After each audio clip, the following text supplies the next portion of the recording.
let me speak a little bit about the very first paper, and a little about the speaker himself. Andrew is currently the Delivery Performance Lead for Asia Pacific Region Offshore Delivery Center Network.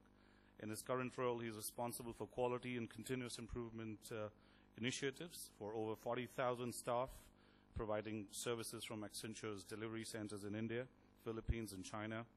He has over 16 years of experience in the IT industry and has worked with private and public organizations across Europe, gaining broad experience across the software development lifecycle, multiple IT-led transformation engagements. He specializes in solution shaping, IT strategy and program and project management. He's going to talk about sustaining high maturity by demonstrating business value. Andrew, over to you.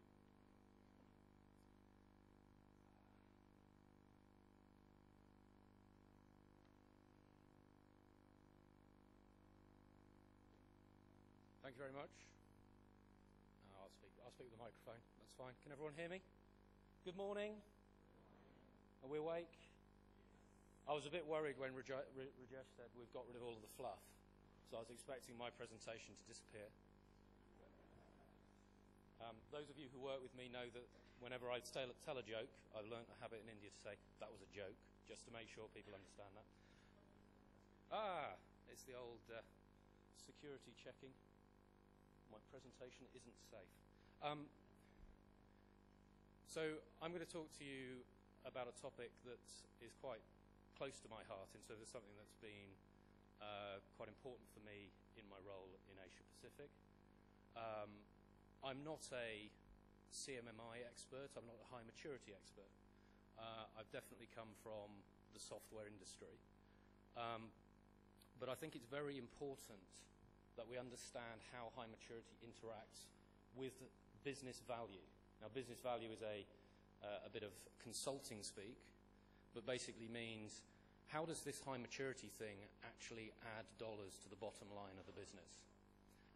And the way I like to think of it is being able to answer the so what question whenever the CEO comes and talks to you about it. So I'm going to talk to you a bit about some of the principles that we've identified in our work here in India around how we answer that so what question and ensure that high maturity is something that's not just sustained but is actually driving our business forward. So agenda is basically to talk a bit about just sustaining change initiatives, then specifically talk about some challenges that there are for sustaining high maturity change and sustaining high maturity practices within an organization. And then, as I say, talk you through some of the principles that we've identified. Despite the glowing biopic about my 16 years of experience saying that, I have, brought about world peace, cured hunger, all of those things. I think that was in the version I submitted. I can't remember. These are some of the principles that have worked for us. As Rajesh said, we've got a short period of time here. These are things that work for Accenture. I'd urge you to think about them within the context of your organization. They may work for you. You may think that's rubbish, but hopefully you will think about them. And then I'll provide some closing thoughts and let people who actually know what they're talking about talk, because then it'll be Rajesh after me. So let's talk a bit about sustaining change initiatives.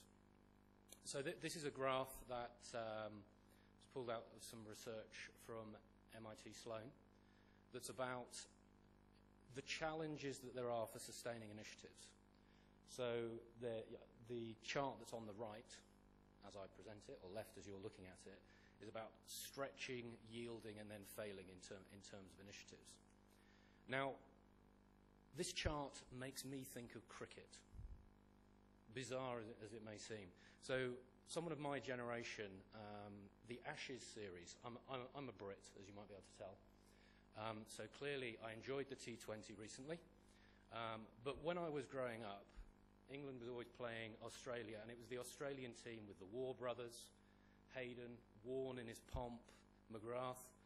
So England regularly got an absolutely sound thrashing. Okay, so clearly it was a forming experience in my life. But this graph makes me think of that Australian team. In that, so if we take the left-hand side as being the start of the 5-match test series for the Ashes, so England's journeyman, reasonably good team, could beat Pakistan on a good day, that sort of like low level of performance. That was a joke. So in the first test, we'd have a chance. The Aussies might only have just got off the plane, or Shane Warne might only have just got out of the bar. So we'd have a chance in the first test. But then the Australians were, what change journey were they on? What initiative were they on? They were on the initiative of honing their performance as a team to win the Ashes, to beat the old enemy. So their performance would then go up that